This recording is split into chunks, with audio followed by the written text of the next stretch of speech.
छत्रपती शिवाजी महाराजांना विनम्र अभिवादन करतो। महामानव भारतरत्न डॉक्टर बाबासाहेब आंबेडकर यांना देखील अभिवादन।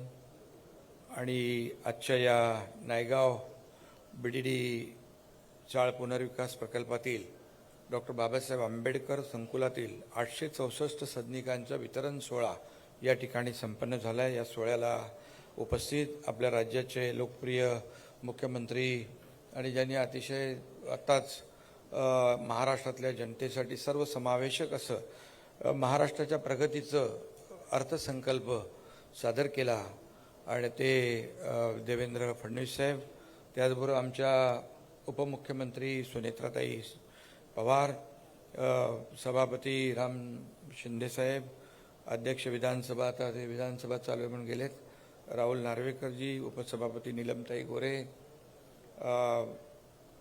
मंत्री आमचे आशिष शेलारजी, मंगलप्रभात लोढाजी, कुठे मंगलप्रभात लोढा, मी त्यांना बोलणार होतो, हे घरं मंगलप्रभात लोढा बांधतात ना तशीच आहेत, म्हणजे चांगली क्वालिटीची, त्यामुळे गेले वाटतं ते, त्यापेक्षा चांगली आहे म्हणतात ते। मी त्यांना सांगतो तुम्ही असं बोललात।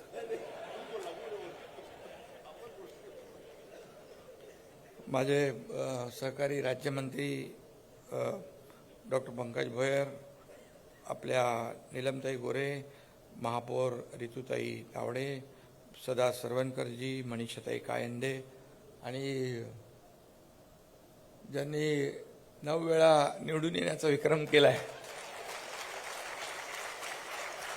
सातत्याने मी मुख्यमंत्री असताना पण कधी सोडायचंच नाही मला पाठपुरा। आता देवेंद्रजींचा पाठपुरा सोडत नाहीत, पण माझ्याकडे गृहनिर्माण खाता असल्यामुळे मलाही सोडत नाहीत ते।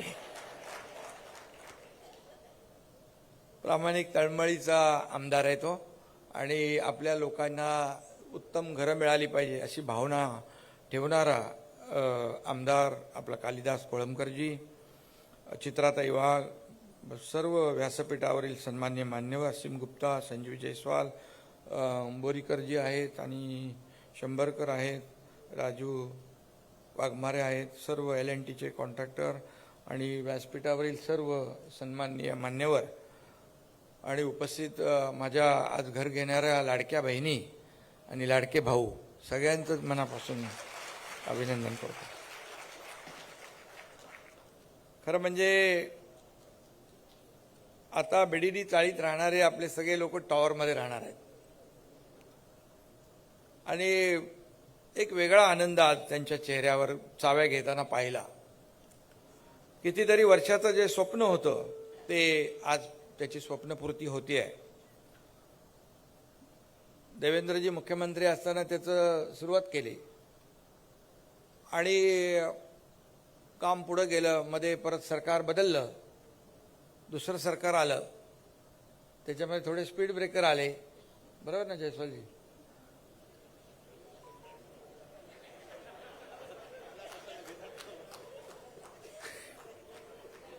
अरे तुम्हाला माहित आहे ना सगळं। आणि मग कालच मला वाटतं देवेंद्रजींना डॉक्टर ऑफ सायन्स हे मिळाले ना, डिग्री।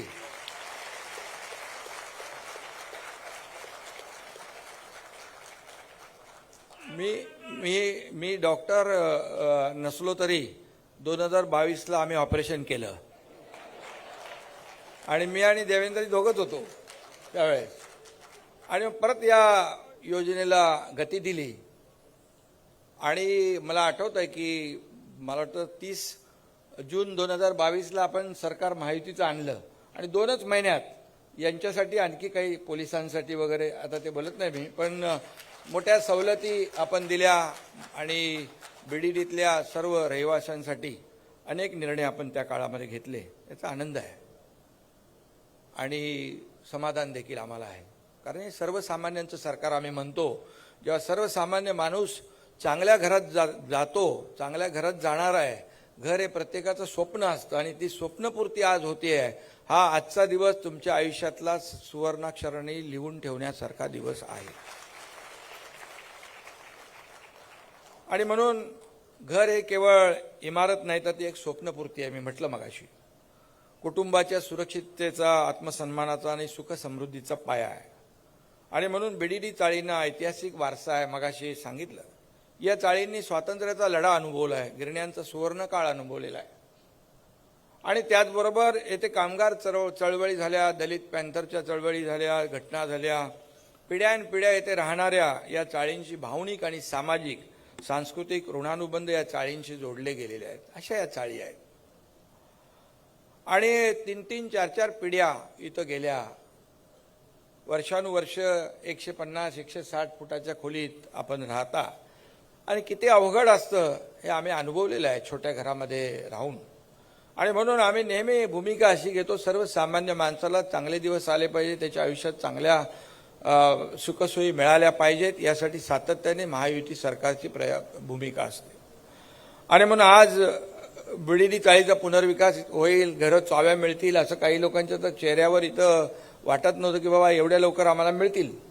परंतु आपले आमदार देखील खंबीर होते आणि त्यांचाही पाठपुरावा सातत्याने. आणि मुख्यमंत्री तेव्हा मी होतो, आता देवेंद्रजी आहेत, पण गृहनिर्माण मंत्री मीच आहे. त्यामुळे काही नगरविकास मंत्री पण मी आहे. त्यामुळे काही नियम अटी शिथिल करायचे असतील, मला आठवतं अगोदरचे मंत्री फाईलच घेऊन यायचे माझ्याकडे नगरविकास मंत्री असताना, आणि मी लगेच सही करायचो. बघायचो तुम्ही काय, मी विचारायचो लोकांच्या भल्याचं आहे ना, लोकांच्या फायद्याचं आहे, मी लगेच सही करून टाकायचो. कारण सही करण्यामध्ये माझा नंबर 1 आहे. हे मी नाही सांग, अजितदादांनी सांगितलंय. देवेंद्रजी बरोबर ना. तर आजचा दिवस खरंच चांगला आहे. खरं म्हणजे आज मोठ्या घरामध्ये आपण राहतोय. 2 BHKचं घर या ठिकाणी मिळतंय. यापेक्षा तुम्हाला जेवढा आनंद आहे तेवढा आम्हालाही आहे, मुख्यमंत्र्यांनाही आहे, आमच्या सुनेत्रा ताईंनाही पण आहे, सगळ्यांना आहे आनंद. शेवटी आम्ही सर्वसामान्यांचं सरकार म्हणून सरकार चालवत असतो. आणि म्हणून गुढीपाडव्याच्या शुभेच्छा तुम्हाला दिलेल्याच आहेत. आणि गुढीपाडव्याची तुमची 19 तारखेला नवीन घरामध्ये गुढी उभारण्याचा आनंद तुम्हाला घेता येणार आहे. आणि बांधकामाच्या बद्दल तर मी सांगितलं मगाशी, चांगल्या क्वालिटीचं, चांगल्या धर्तीचं बांधकाम आहे आणि LNTने केलेलं आहे. LNTची कामं चांगली असतात आणि क्वालिटी कामं करतात. आणि म्हणून आता विश्वासाचं दुसरं नाव म्हणजे म्हाडा तयार झालेलं आहे. आणि त्यामुळे एक चांगली प्रतिमा तयार झाली, ती आपण जपली पाहिजे. त्याच्यापेक्षा आणखी काय काय आपल्याला जास्त करता येईल ते आपण केलं पाहिजे. आणि लोक जेव्हा म्हणतील मेरे पास 2 व्हीलर है, मेरे पास फ्रीज है, मेरे पास टीवी है, तेव्हा बीडीडीतले रहिवासी म्हणतील हमारे पास रीडेव्हलप 2 BHK है. मला काही लोक म्हणाले, हे पोलीस लोक म्हणजे पोलीस किंवा कुणी तुमचं मुंबईमध्ये घर आहे का असं विचारायचे. बरोबर ना, नाही तर लग्नच व्हायचे नाही. पण आता बोलू शकतो आमच्याकडे घर नाही तर 2 BHKचं घर आहे. आणि म्हणून मी आपल्या सगळ्यांना, पोलिसांना देखील आपण हे घरं दिले आहेत ना, जयस्वाल पोलिसांना देखील आपण घरं दिलेले. आणि म्हणून म्हणतो ना आपण, घर पहावे बांधून आणि लग्न पहावे करून. ते आता इकडे सगळ्यांना शुभेच्छा आहेत माझ्या, म्हणजे बोलण्याचा उद्देश. आणि म्हणून मी आपल्याला एवढंच सांगतो की पोलीस असतील ते मुंबईची सुरक्षा दिवस रात्र उन्हात तानात वादळ वाऱ्यामध्ये आपल्या सर्वांचं रक्षण करत असतात. त्यांना देखील सवलती देण्याचं काम आपलं सरकार करतंय, नक्की करेल. आणि आता मुख्यमंत्री महोदयांच्या मार्गदर्शनाखाली देखील काही ज्या काही त्रुटी राहिल्यात, मगाशी आपले कालिदास कोळंबकर म्हणाले बाळासाहेब स्वतः यायचे त्या मंदिरामध्ये, मुख्यमंत्री महोदय त्यांच्या भाषणात सांगतील भवानी मंदिर बांधायचं आहे म्हणाले ते. आणि पार्किंगचा एक विषय आहे, तो कसा आपल्याला कॉम्पन्सेट करता येईल ते तुम्ही सांगा. आणि म्हणून आपल्याला जेवढं काही जास्तीत जास्त देता येईल ते आपण या ठिकाणी दिलं पाहिजे. खरं म्हणजे बांधकाम सुरू असताना देखील भाडं पहिलं कमी होतं, मग आपण भाडं वाढवलं. हे सगळं आणखी काही ज्या काही अडचणी त्रुटी आहेत त्या नक्की आपण दूर करू. पण सरकारचं पण आता तुम्ही थोडंसं लक्ष ठेवा, कारण लाडकी बहिणी योजना आमची सुरू आहे आणि त्यामुळे थोडं ताण आहे. पण यावेळेस देवेंद्रजी सगळ्यांना वाटलं होतं एकदम टाईट बजेट होईल, पण तुम्ही थोडा म्हणजे चांगलाच अर्थतज्ञ किंवा इकॉनॉमिक्सचा तुमचा गाढा अभ्यास आणि महाराष्ट्रातली आर्थिक नाड्या तुम्हाला माहीत आहेत. त्यामुळे आपण तर शेतकऱ्यांचं 2 लाखापर्यंत कर्जही माफ करून टाकलं. त्यामुळे जो काही सगळ्यांना वाटत होतं की आपण खूप हे बजेट टाईट होईल, परंतु सामान्य आपलं महाराष्ट्र मोठा आहे. आपल्याकडे GDP मध्ये नंबर 1 आहे, आपण परदेशी गुंतवणुकीत नंबर आहे, इन्फ्रास्ट्रक्चर प्रोजेक्टमध्ये आपण देशात नंबर 1 आहोत. आणि त्यामुळे आपल्याला काही महाराष्ट्र मोठं राज्य आहे. आणि म्हणून मी पुन्हा एकदा आपल्याला सगळ्यांना मनापासून, आणि त्याचबरोबर मेंटेनन्स, टॉवर म्हटलं की मेंटेनन्सचा प्रश्न येतो, पण 12 वर्ष मेंटेनन्स म्हाडा करणार आहे. 12 वर्षाचं टेन्शन तुमचं घालवलेलं आहे. त्यामुळे टेन्शन फ्री होऊन तुम्ही घरात राहायला जा, काय टेन्शन घेऊ नका. आणि म्हणून मी आपल्याला मनापासून या ठिकाणी शुभेच्छा देतो. ही घरं जी आहेत ही तुमचं स्वप्न आहे. आणि ही घरं मला माहीत आहे की कोणी मुंबईतलं घर विकूच शकत नाही. आणि म्हणून आम्ही नेहमी म्हणतो की मुंबईकर जो आहे, मुंबईच्या बाहेर फेकला गेलेला मुंबईकर, त्याला पुन्हा मुंबईत आणण्याचं आम्हाला काम करायचं आहे. आणि अशा प्रकल्पांच्या माध्यमातून आम्ही ती करतोय.